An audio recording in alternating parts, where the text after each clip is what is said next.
Special classes में आपका स्वागत है। हम लोग इतिहास की मैपिंग कर रहे हैं, हिस्ट्री की मैपिंग। इसके पहले वीडियो में हम लोग वैदिक काल पढ़ रहे थे। क्या पढ़ रहे थे?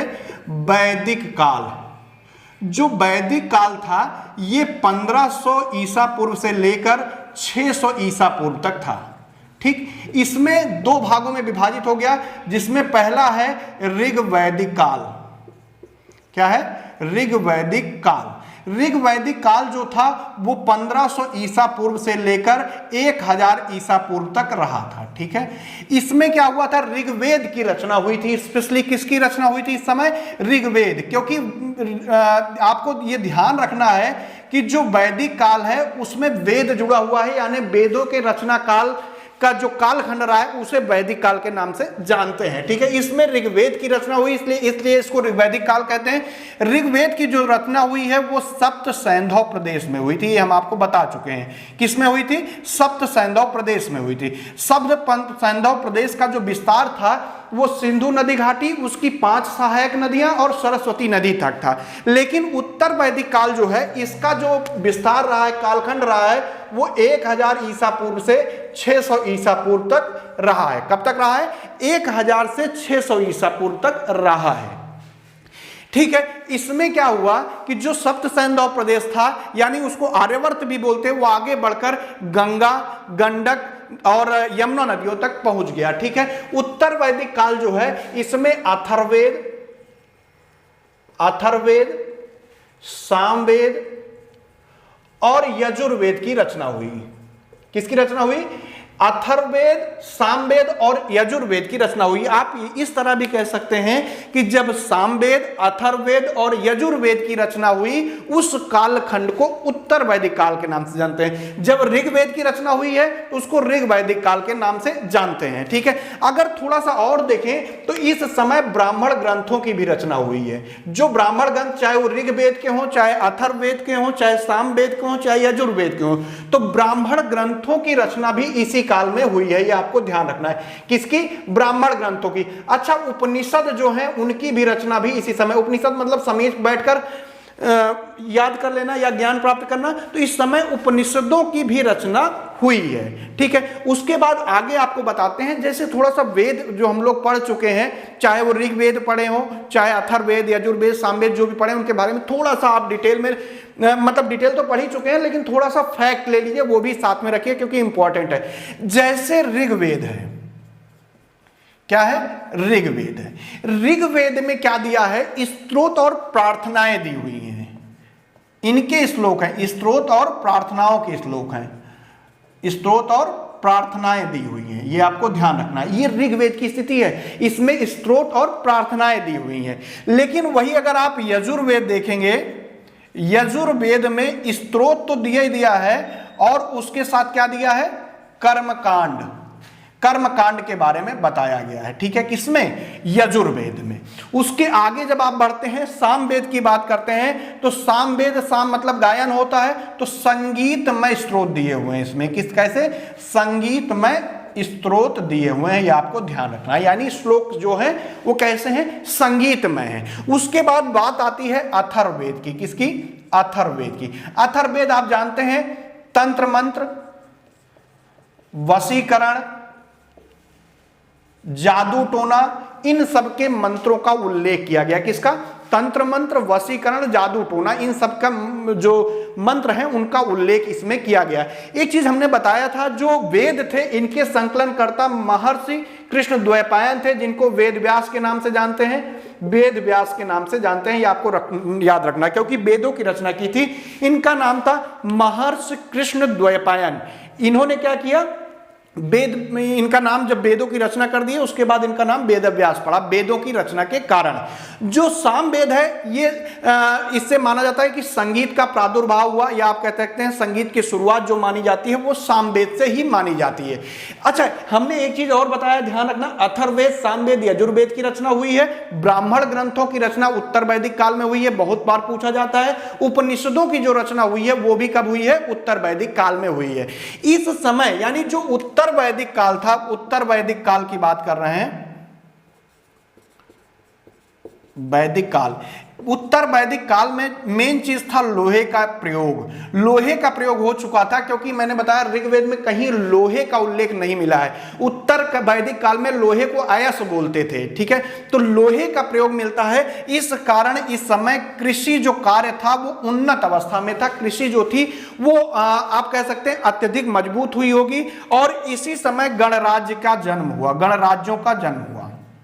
इसी समय गणराज्यों का जन्म हुआ। गणराज्यों का जन्म कैसे हुआ ये भी आगे हम लोग देखेंगे। इस समय की जो महत्वपूर्ण विशेषता है, यानी वैदिक काल की जो महत्वपूर्ण, सबसे महत्वपूर्ण विशेषता है वो हम लोग देखेंगे। इस समय की सबसे महत्वपूर्ण विशेषता है वैदिक गणित। इस समय की सबसे महत्वपूर्ण जो विशेषता है वो क्या है? वैदिक गणित। यहां पे लिख दे रहे हैं, इस समय की सबसे महत्वपूर्ण विशेषता क्या थी? वैदिक गणित। वैदिक गणित का जो उल्लेख मिलता है वो शूल सूत्र में मिलता है। कहां मिलता है? शूल सूत्र में वैदिक गणित का उल्लेख मिलता है। कहां पे? शूल सूत्र में वैदिक गणित का उल्लेख मिलता है, ठीक है। सबसे महत्वपूर्ण चीज थी इस समय वैदिक गणित, ठीक है। वैदिक गणित में कहां पे उल्लेख मिलता है वैदिक गणित का? शूल सूत्र में। जो उत्तर वैदिक कालीन आर्य थे, इन्होंने यमुना, गंगा और गंडक नदियों के जो मैदान थे उनको अपने अधिकार में ले लिया था। अधिकार में लेने के बाद कुछ गणराज्य स्थापित हुए। जैसे आप देखेंगे कि पुरु और भरत का कबीला जो था, पुरु और भरत का जो कबीला था, ये दोनों मिलकर, पुरु और भरत का जो कबीला था, पुरु और भरत का कबीला, ठीक है, ये क्या बना था? कोसल राज्य बना था। कोसल राज्य बन गया, कोसल गणराज्य बना आप कह सकते हैं, ठीक है, कोसल गणराज्य बन गया। जबकि अगले जो थे तुर्बस और कृषि का जो कबीला था, तुर्बस और कृवि, इनका जो कबीला था मिलकर पांचाल जैसे राज्य बन गए। पांचाल जैसे विशाल गणराज्य बने आप कह सकते हैं।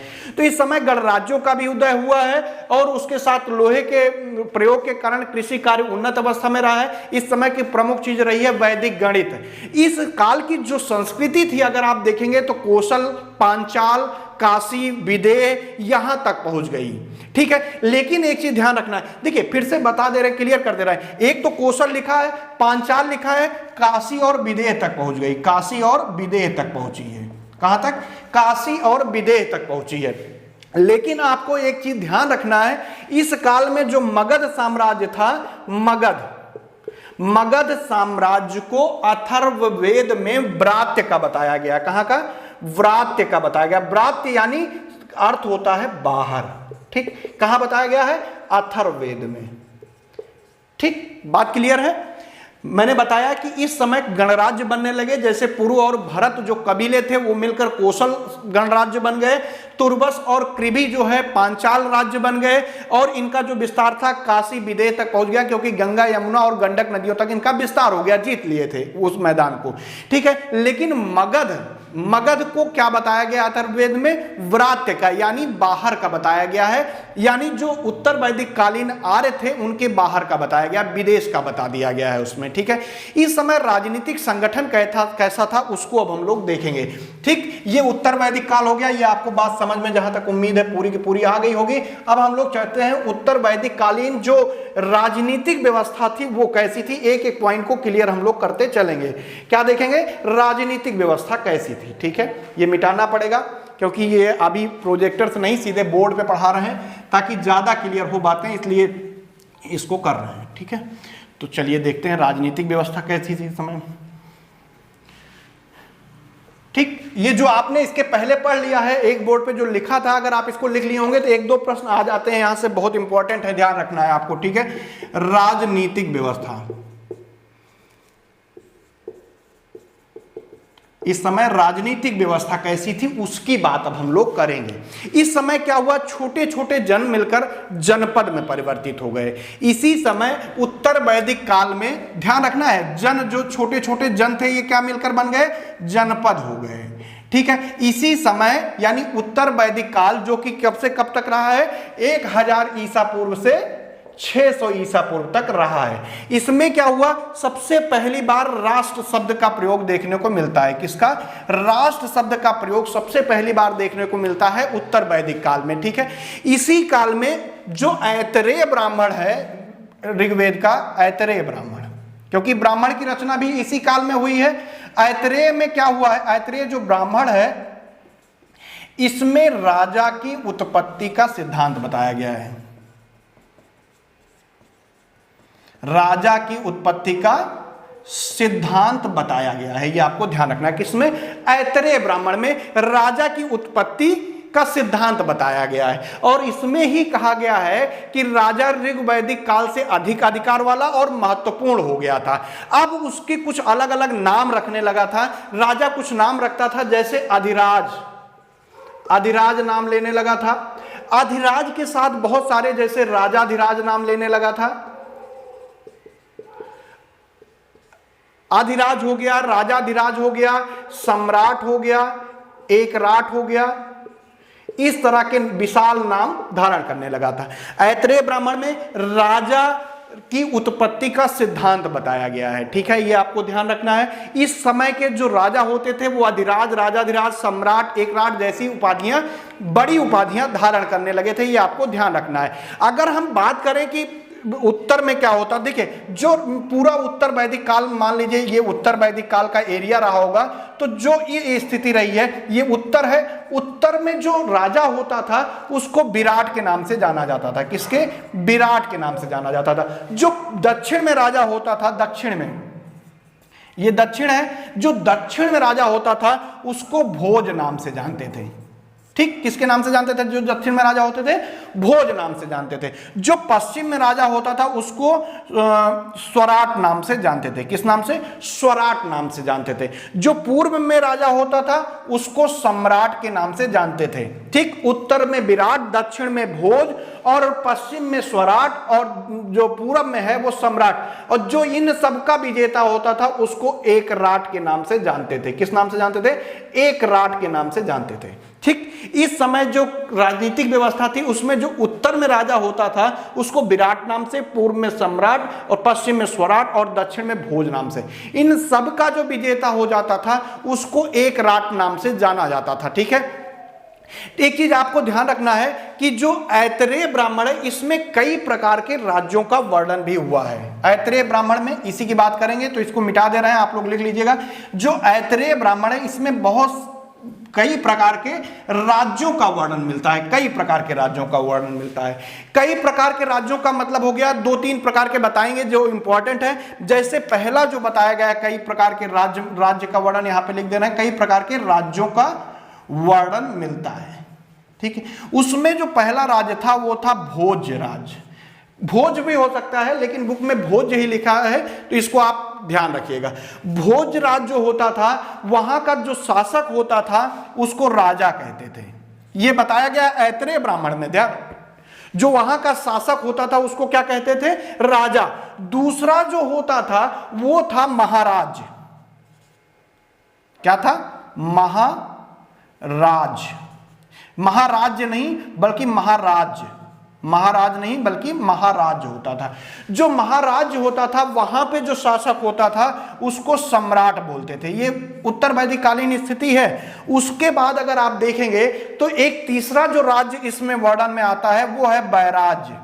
जो बैराज होता था इसका मतलब वहां पे कोई शासक नहीं होता था, कोई राजा नहीं होता था, यानी वो कैसा था, गणराज्य था। वहां पे कोई भी राजा नहीं होता था। यानी कौन था वहां पे, कौन होता होगा, कोई शासक नहीं होता होगा, तो उसको गणराज्य बोलते होंगे। अच्छा, राज्याभिषेक की अगर हम बात करें कि इस समय राज्याभिषेक कैसे होता है, थोड़ा उसको भी देख लेते हैं। राज्याभिषेक की बात करते हैं कि इस समय राज्याभिषेक कैसे होता था। राज्याभिषेक देखिए यहां पे लिख देना है, राज्याभिषेक। उत्तर वैदिक काल में जो राज्याभिषेक होता था वो राजसूय यज्ञ द्वारा होता था। किसके? राजसूय यज्ञ के द्वारा राज्याभिषेक कराया जाता था। राजसूय यज्ञ होता था। इसका अगर उल्लेख देखेंगे कि राजसूय यज्ञ का उल्लेख कहां मिलता है, तो यह भी आप लिख लीजिए, शतपथ ब्राह्मण में मिलता है। कहां मिलता है? शतपथ ब्राह्मण में राजसूय यज्ञ का उल्लेख मिलता है। और कहा जाता है उत्तर वैदिक कालीन जो शासक होते थे उनका जो राज्याभिषेक किया जाता था राजसूय यज्ञ के द्वारा किया जाता था। जो राजसूय यज्ञ था इसमें 17 प्रकार के जलों से अभिषेक कराकर राज्याभिषेक कराया जाता था। कितने प्रकार के जलों का अभिषेक कराया जाता था? 17 प्रकार के जलों का अभिषेक करा के राज्याभिषेक कराया जाता था। मैंने बताया उत्तर वैदिक काल में ही पहली बार राष्ट्र की बात की गई है, पहली बार राष्ट्र का वर्णन हुआ है। ठीक है, तो राज्याभिषेक हो गया, राजसूय यज्ञ हो गया, 17 प्रकार जलों से अभिषेक कराकर राज्याभिषेक करा दिया जाता था। ठीक है, इसके आगे देखते हैं। ठीक है, जो राजसूय यज्ञ था इसका वर्णन मैंने बताया कहां मिलता है? शतपथ ब्राह्मण में। लेकिन आप कमेंट करके बताइए शतपथ जो ब्राह्मण है किसका ब्राह्मण है, किस वेद का ब्राह्मण है, ये आप कमेंट करके बताइए। आपके लिए प्रश्न है, अगर आपने पहला वीडियो देखा है तो आपको बताना है। अच्छा देखिए, राज्याभिषेक हो गया, लेकिन राज्याभिषेक जो राजा बनता था, राजा बनने के लिए अगर किसी को राजा बनना है तो 12 प्रकार के जो रत्नी होते थे उनके घर जाकर, रत्नी यानी आप अधिकारी कह सकते हैं, अधिकारी या जो जनता का प्रतिनिधि होता था उनके घर जाकर समर्थन लेना होता था। यानी जो 12 प्रकार के रत्नी होते थे इनसे क्या करना पड़ता था? राजा को समर्थन लेना पड़ता था, उनके घर जाकर उनका समर्थन करना पड़ता था। समर्थन के बाद क्या होता था? राजसूय यज्ञ होता था। ठीक, जो शतपथ ब्राह्मण में उल्लेखित है 17 प्रकार के जलों का अनुष्ठान करना पड़ता था। और जो 12 प्रकार के रत्नी होते थे इसमें जो पहला नाम आता है वो नाम आता है सेनानी का। किसका आता है? सेनानी। जो सेना का मेन हेड रहा होगा वो सेनानी कहलाता होगा। ठीक, दूसरा जो पुरोहित होता था, मैंने पहले भी बताया जो पुरोहित था ये कौन होता था? राजा का मित्र होता था, शिक्षक होता था, राजा को दिशा दिखाने वाला होता था। ठीक है,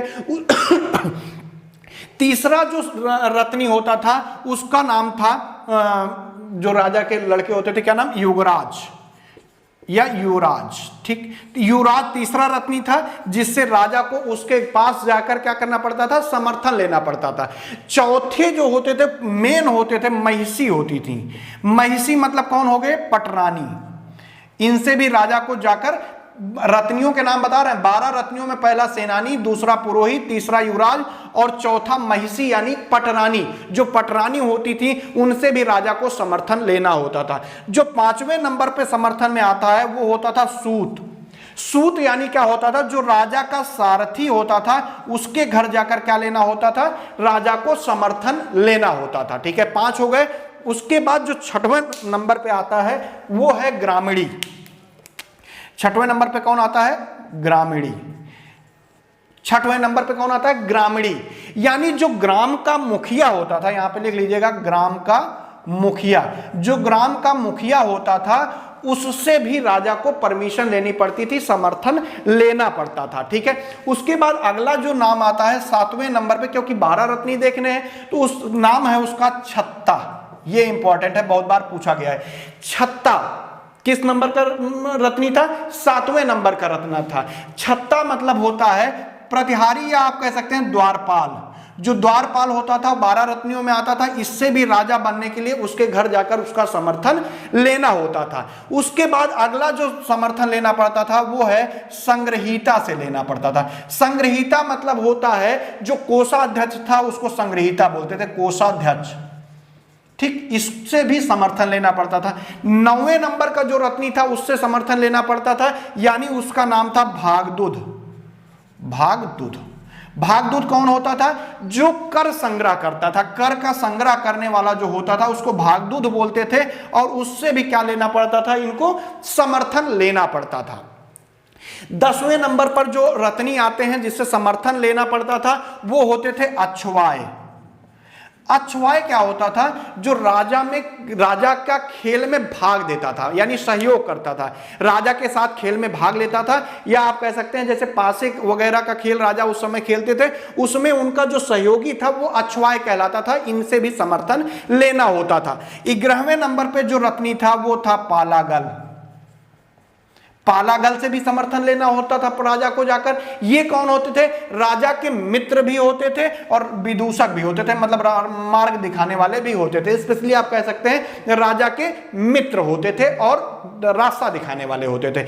अगला जो 12वें नंबर का रत्नी था वो था गोविकर्ता। ये 12 रत्नी हो गए। गोविकर्ता, बहुत प्रश्न आता है इससे, तो इसको सही से पढ़ लीजिएगा। गोविकर्ता था, ये जंगल प्रदेश का अधिकारी होता था, जंगल का अधिकारी होता था आप कह सकते हैं, या जंगल विभाग का अधिकारी था। ठीक, तो राजा अगर राज्याभिषेक राजसूय यज्ञ के आधार पर कराना है, क्योंकि उस समय राजा बनने के लिए राज्याभिषेक होता था, तो राजसूय यज्ञ होता था, 17 प्रकार के जलों से अभिषेक होता था। इसका उल्लेख शतपथ ब्राह्मण में है। इस यज्ञ से पहले राजा को 12 रत्नियों से जाकर मिलना पड़ता था। 12 रत्नियों से कौन कौन 12 रत्नी थे वो? उसमें पहला था सेनानी, सेनानी से मिलना पड़ता था। दूसरा पुरोहित, जो राजा के मित्र भी होते थे, शिक्षक भी होते थे, दार्शनिक भी होते थे। युवराज से मिलना पड़ता था, भावी युवराज जो होता था। महिषी यानी पटरानी जो होती थी, उनसे जाकर समर्थन लेना होता था। सूत से, ग्रामीणी से, छत्ता यानी द्वारपाल से, संग्रहिता यानी कोषाध्यक्ष, भागदूत यानी कर जो संग्रह करता थे, उनसे जाके समर्थन लेना होता था। अक्षवाय जो राजा के साथ खेल में सहयोग करता था, उससे भी समर्थन लेना होता था। पालागल यानी जो मित्र होते थे राजा का, ये भी एक मतलब उस समय का विभाग का अधिकारी बनाया गया होगा, जो राजा का मित्र होता होगा, उनको क्या करता होगा? अच्छी सलाह देता होगा। आज के बात करें तो सचिव जैसा स्थिति रही होगी, तो उनसे भी जाके लेना पड़ता होगा। गोविकर्ता यानी जंगल का जो अधिकारी होता था, इनसे भी जाके सहायता, मतलब राजा को समर्थन लेना पड़ता होगा। अच्छा, इस समय एक नाम और बड़ा चर्चा में मिलता है, वो भी आप देख लीजिए। उस नाम का है स्थपति। स्थपति जो था उस समय का मुख्य न्यायाधीश हुआ करता था। ये नाम अभी एकाएक याद आ गया तो हम बता दे रहे हैं, ये भी आप याद कर लीजिएगा, इंपॉर्टेंट है। स्थपति उस समय एक होता था, वो कौन होता था? उस समय का मुख्य न्यायाधीश होता था। यानी उस समय मुख्य न्यायाधीश का उल्लेख भी मिलता है। राजा के साथ मिलकर ये क्या करता था? न्याय करने का काम करता था। राजा बनाने का जो बात आती है कि राजा बनाना है, तो राजा का बनाने वाला जो बताया गया है, यानी वो सूत और ग्रामीण को बताया गया कि सूत और ग्रामीण मिलकर राजा बना देते थे। ये माना जाता है ऐसा, क्योंकि उनकी भूमिका बहुत ज्यादा थी। अच्छा, इस समय राजा को जो नाम था, राजा इस समय इनका एक नाम और पड़ गया था, उस बिस्मत्ता राजा का नाम पड़ गया था। कारण था कि जो उस समय वैश्य होते थे, उनसे राजा कर लेता था, इसलिए इनको उस समय बिस्मत्ता के नाम से भी राजा को जाना गया। कर कितना लिया जाता था? तो जो भी आय होती थी उसका 16वां भाग कर के रूप में राजा द्वारा ले लिया जाता था। कितना? 16वां भाग। जितना भी आय होती थी उसका 16वां भाग वैश्यों द्वारा कर के रूप में लिया जाता था, इसलिए इनका नाम बिस्मत्ता भी पड़ गया उस समय के राजा का नाम। राजा जो होता था मेन, उस समय समिति का अध्यक्ष होता था। थोड़ा सा देखते हैं आगे, इसको मिटा के तब देखेंगे। ठीक, किसका अध्यक्ष होता था राजा? समिति का, क्योंकि सभा समिति हमने आपको बताया है, जो समिति होती थी उसका जो अध्यक्ष होता था वो कौन होता था? उस समय राजा होता था। लेकिन अध्यक्ष होने के बाद भी राजा पर अंकुश रखने का जो कार्य था वो कौन करती थी? समिति करती थी। अगर एक चीज और बता दें, अगर उत्तर वैदिक कालीन एक स्थल हम आपको बता देते हैं, फिर आगे बताएंगे। नैमिषारण्य आप जानते होंगे, तीर्थ स्थल सीतापुर में है। ये भी उस समय का एक महर्षि दधीच थे, उनका आश्रम हुआ करता था। ये विष्णु पुराण में वर्णित है, इसको भी आपको ध्यान में रखना है। तो ये हो गया राजा बनने की स्थिति। इसके बाद हम लोग देखेंगे सामाजिक स्थिति कैसी रही होगी उत्तर वैदिक काल में। क्या देखेंगे? सामाजिक स्थिति कैसी थी। ठीक, मिटा के फिर देखते हैं सामाजिक स्थिति कैसी रही होगी इस काल में। ठीक, अगला पॉइंट, इसमें यही दिक्कत है मिटाने में, बाकी प्रोजेक्टर से बनाने में यह रहता है कि मिटाना नहीं पड़ता है, तो टाइम फालतू नहीं जाता है। वैसे भी मेरी स्पीड बहुत ज़्यादा है स्पीड में थोड़ा पढ़ाते हैं, ठीक है, यानी आप कह सकते हैं ऊर्जा से भरकर पढ़ाते हैं बहुत ज़्यादा स्पीड में। ठीक है, तो अगला क्या है? सामाजिक स्थिति इस समय कैसी रही होगी उत्तर वैदिक काल में। सामाजिक स्थिति यानी भारत की 1000 से लेकर 600 ईसा पूर्व तक जब उत्तर वैदिक काल था, उस समय सामाजिक स्थिति कैसी रही होगी। इस समय सामाजिक स्थिति की अगर हम बात करें तो जो समाज था वो 4 भागों में पूरी तरह विभक्त हो चुका था। उसमें 4 नाम आते हैं। पहला आता है ब्राह्मण, क्षत्रिय, वैश्य और शूद्र। कौन कौन सा 4 नाम आता है? 4 भागों में समाज विभक्त हो चुका था। आप कह सकते हैं 4 भाग में समाज विभक्त, 4 भागों में समाज विभक्त हो चुका था। उसमें पहला था कौन? ब्राह्मण पहले नंबर पे, दूसरे नंबर पे क्षत्रिय,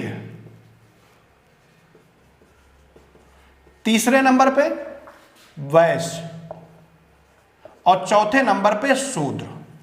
ठीक, 4 भागों में समाज इस समय विभाजित हो चुका था। ब्राह्मण जो था, 4 भाग कौन से थे? ब्राह्मण, क्षत्रिय, वैश्य, शूद्र। ब्राह्मण जो था इसको उस समय आदाई नाम से जानते थे। किसके?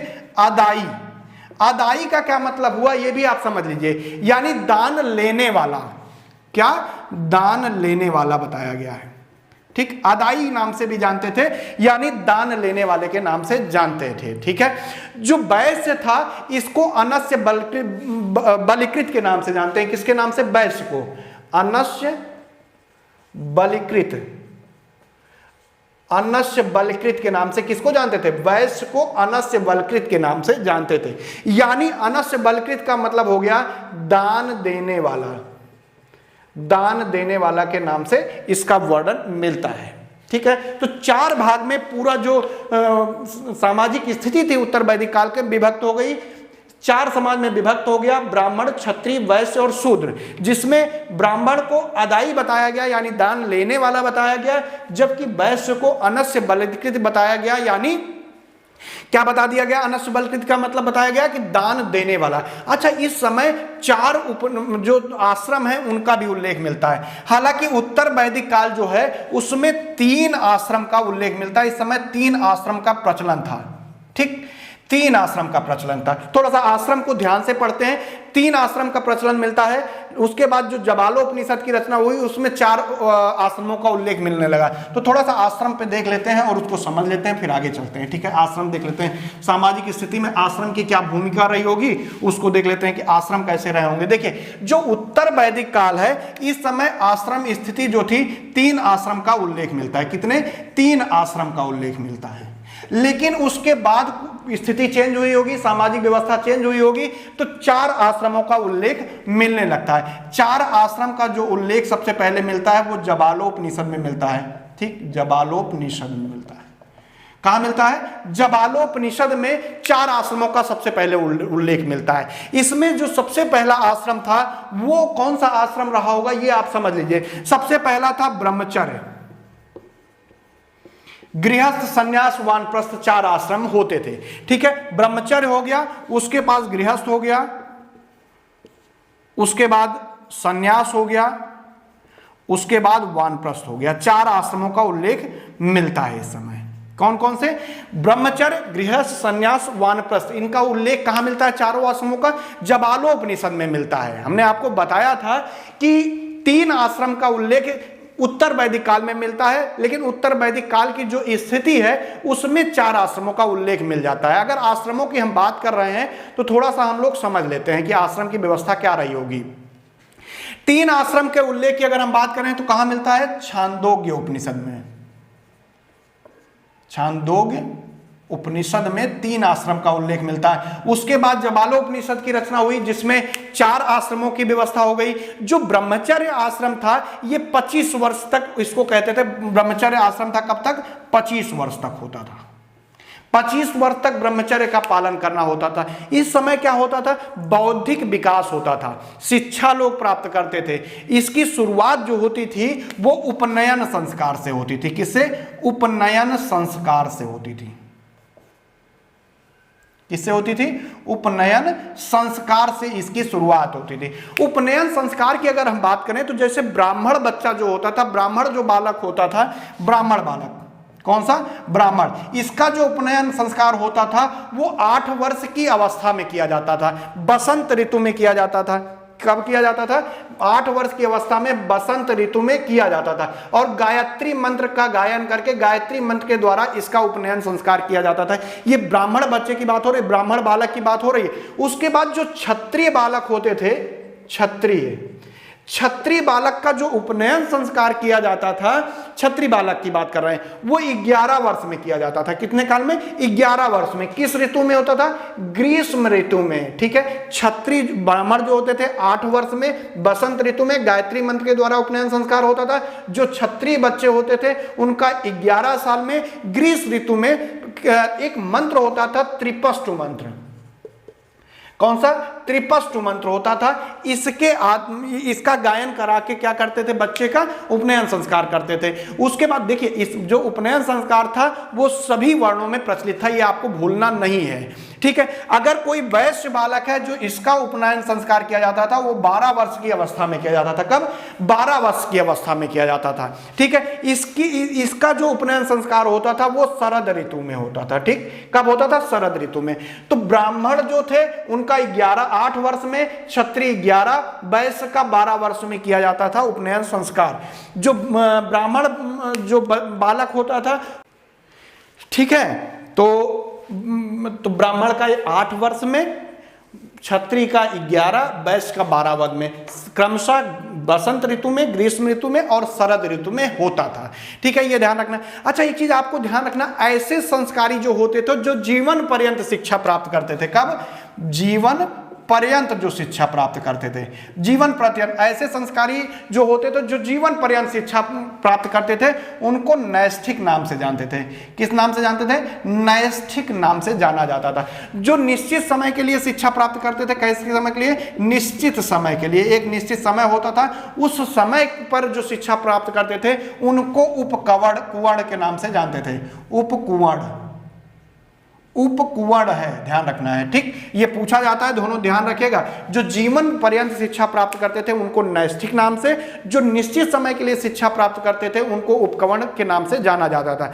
जो कन्याओं की अगर बात करें, जो कन्याएं आश्रम में रहकर जीवन भर शिक्षा प्राप्त करती थी, मतलब जो कन्या होती थी आश्रम में रहकर जीवन भर शिक्षा प्राप्त करती थी, जीवन भर शिक्षा प्राप्त करती थी, उनको ब्रह्मवादिनी कहा जाता था। क्या कहा जाता था? ब्रह्मवादिनी इस समय में। ठीक, ये ब्राह्मण जो हम लोग पढ़ रहे हैं ब्रह्मचर्य के अंतर्गत पढ़ रहे हैं, ब्रह्मचर्य आश्रम के अंतर्गत ये पढ़ रहे हैं। ठीक है, जो कन्याएं जीवन भर शिक्षा प्राप्त करती थी आश्रम में रखे, उनको ब्रह्मवादिनी के नाम से जानते थे। जो विवाह पूर्व शिक्षा प्राप्त करती थी, मतलब विवाह तक जो शिक्षा प्राप्त करती थी, उनको जिस नाम से जानते थे उसको कहते हैं साधोसूय। लेकिन यह ध्यान रखना है कि दोनों स्थिति में जो कन्याएं हैं वो आश्रम में रहकर ही शिक्षा प्राप्त कर रही हैं। आश्रम में रहकर जो जीवन भर शिक्षा प्राप्त करती थी ब्रह्मवादिनी के नाम से जानी जाती थी। आश्रम में रहकर विवाह तक जो शिक्षा प्राप्त करती थी उनको किस नाम से जाना जाता था?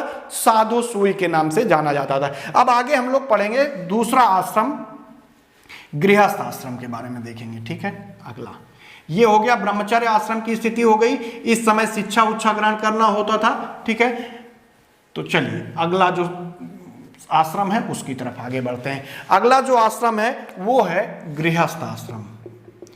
गृहस्थ आश्रम की स्थिति क्या रही होगी? किस साल से किस साल तक? 25 साल से 50 साल तक की आयु के लोग इसमें रहते थे। 25 साल से 25 साल तक की आयु के लोग इसमें रहते थे।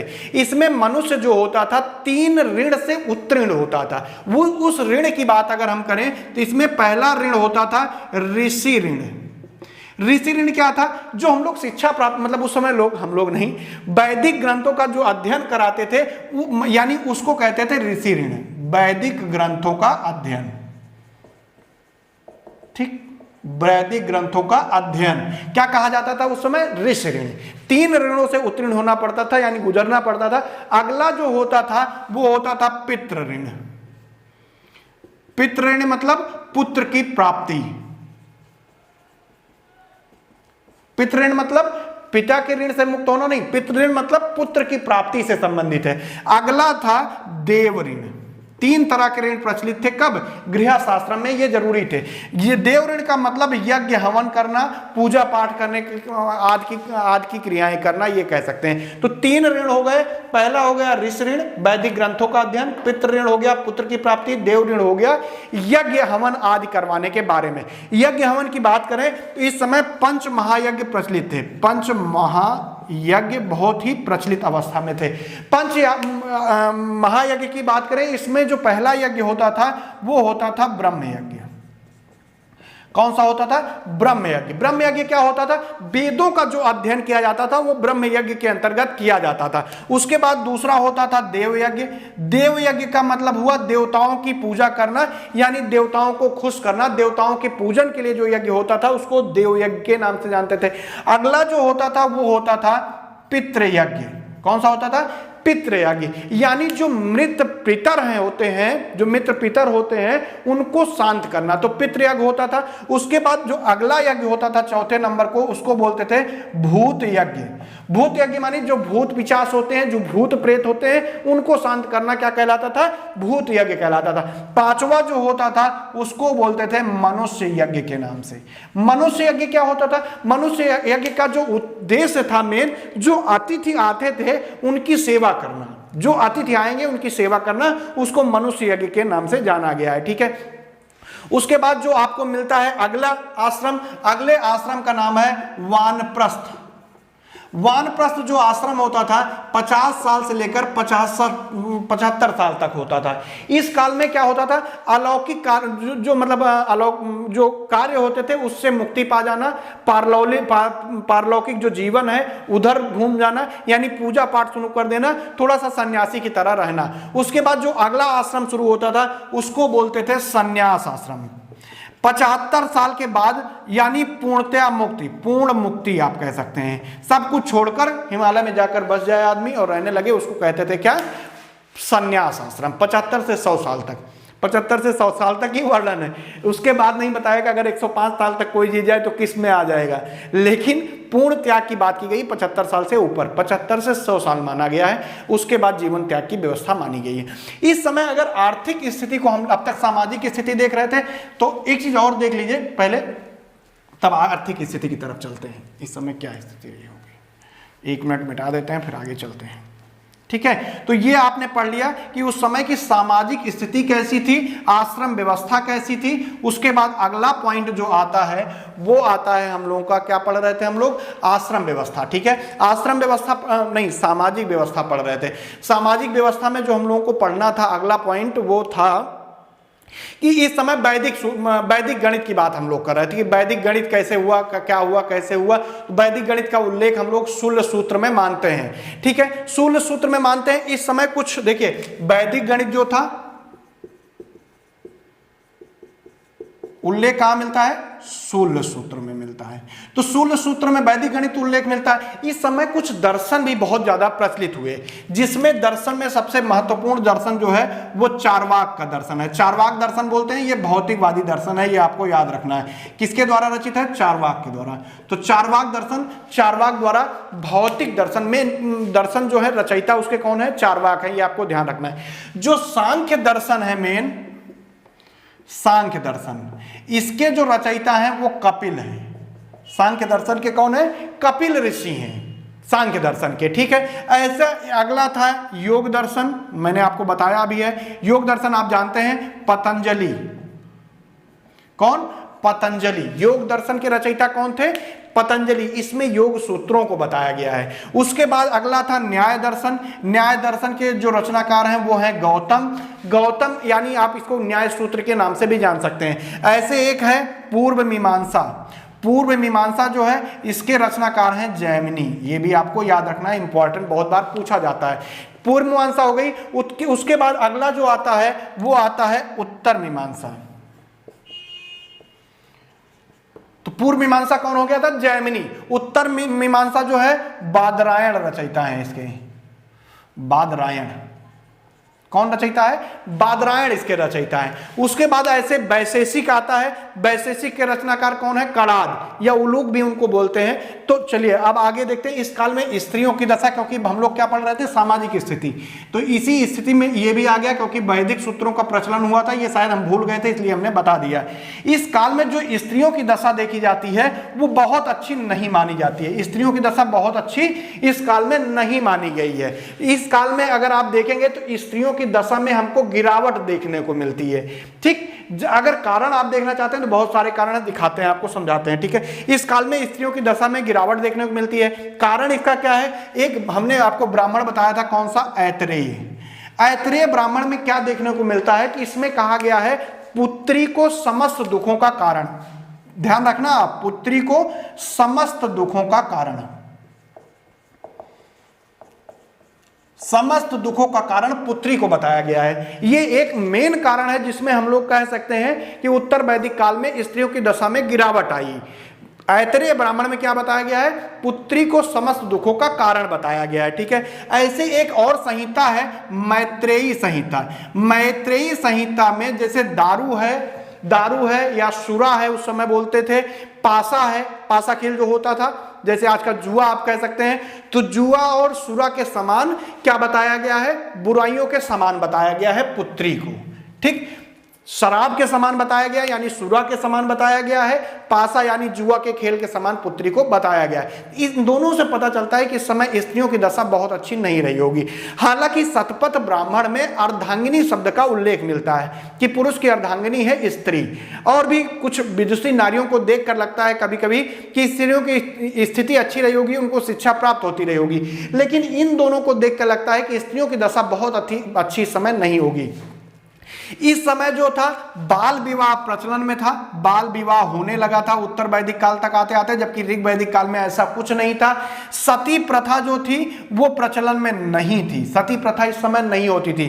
पर्दा प्रथा भी इस समय प्रचलन में नहीं थी। तो पर्दा प्रथा भी नहीं थी, सती प्रथा भी नहीं थी, लेकिन बाल विवाह इस समय था। अच्छा, इस समय एक और प्रथा का बहुत प्रचलन हुआ, वो है गोत्र प्रथा। उत्तर वैदिक काल में बहुत महत्वपूर्ण है कि गोत्र प्रथा इस समय स्थापित की गई है, ये चीज आपको ध्यान रखना है। ठीक है, इसके बाद हम लोग देखते हैं कि इस समय की आर्थिक स्थिति क्या रही होगी। ठीक है, वीडियो लंबा हो रहा है लेकिन पूरा तो करना पड़ेगा ना, कुछ भी छूटना नहीं चाहिए, एक एक पॉइंट को कवर होना चाहिए, कुछ भी बचना नहीं चाहिए। ठीक है, इस समय क्या हम लोग देखने चल रहे हैं, अब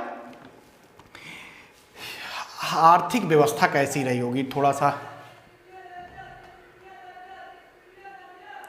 चलिए।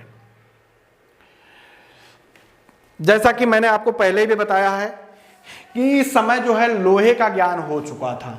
लोहे को दो भागों में बांट देते थे, जो श्याम अयस, मतलब जो लोहे को दो भागों में बांटते थे, एक होता था श्याम अयस, दूसरा होता था कृष्ण अयस। ठीक, श्याम अयस और कृष्ण अयस के जानते हैं। अच्छा, लोहे का जो पहला साक्ष्य मिला आपको पता है, अतरंजी खेड़ा से मिला 1000 ईसा पूर्व के आसपास। ठीक, अगर कृषि की बात करें तो जो कृषि व्यवसाय था, देखिए ऋग वैदिक काल में पशुपालन मेन था, लेकिन उत्तर वैदिक काल में कृषि जो होता था वो प्रमुख व्यवसाय बन गया। जबकि अगर आप देखेंगे तो ऋग वैदिक काल में ये गौण व्यवसाय था, मतलब दूसरे नंबर का, पशुपालन के बाद आता था। लेकिन इस समय कृषि महत्वपूर्ण हो गई क्योंकि लोहे की खोज हो चुकी है। अगर हम बात करें हल की तो 6, 8, 12, 24 इतने बैलों को खेत जोतने का साक्ष्य मिलता है। ठीक है, कृषि के लिए जो शब्द इस समय प्रयोग होता था उसको बोलते थे कर्षण।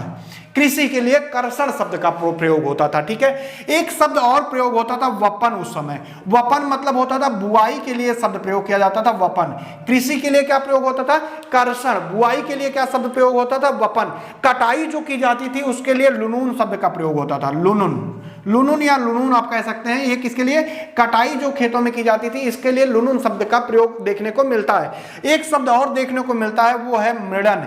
मृडन यानी मड़ाई के लिए यह शब्द देखने को मिलता है। तो खेती के लिए कृषक कर्षण मिलता है, वपन शब्द बुआई के लिए, लुनुन शब्द कटाई के लिए, मृडन शब्द मड़ाई के लिए उस समय देखने को मिलता है। अतरंजी खेड़ा जहां से लोहे का साक्ष्य मिला वहीं से चावल और गेहूं का भी साक्ष्य मिला है। हस्तिनापुर से जंगली किस्म के गन्ने प्राप्त हुए हैं और चावल का भी साक्ष्य मिलता है। अच्छा, धान के लिए इस समय धान के लिए साली शब्द का प्रयोग होता था। किसका? साली शब्द का प्रयोग होता था। किसके लिए? धान के लिए उस समय साली शब्द का प्रयोग हुआ है। ठीक है। गेहूं के लिए आपको बता दें कि गोधूम शब्द का प्रयोग उस समय होता था। अगर आप इसको ध्यान से पढ़ेंगे तो बहुत आसानी से आपको याद हो जाएगा, कोई दिक्कत नहीं। ठीक है। इस समय जो सन होता था उसके लिए इच्छु शब्द का प्रयोग देखने को मिलता है। सन के लिए इच्छु शब्द का प्रयोग देखने को मिलता है। ये सब महत्वपूर्ण है, इसलिए आपको बता रहे हैं, ये आपको ध्यान रखना है। अच्छा, एक चीज और आप ध्यान रखिएगा, बड़ी महत्वपूर्ण चीज है। इस काल में नहरों का उल्लेख मिलता है। किसका? नहरों का। सबसे पहला उल्लेख जो नहरों का मिलता है वो कब मिलता है? उत्तर वैदिक काल में। इस समय जो खेती होती थी वो दो प्रकार की होती थी। एक होती थी कृषि पक्ष या और दूसरा होती थी अकृष्ट पक्ष। कृषि पक्ष क्या होती थी और अकृष्ट पक्ष क्या होती थी? कृषि पक्ष वो होती थी जो खेती करके पैदा की जाती थी। अकृष्ट पक्ष वो खेती होती थी जो बिना खेती की पैदावार अपने आप कहीं पे ऐसे ही हो जाती थी। ठीक है। इस समय के अगर हम पशुपालन की बात करें तो गाय, बैल, भैंस, बकरी, गधा, सुअर, इन सब का पालना शुरू हो चुका था। यानी जो पशुपालन था वो ठीक ठाक अवस्था में रहा होगा।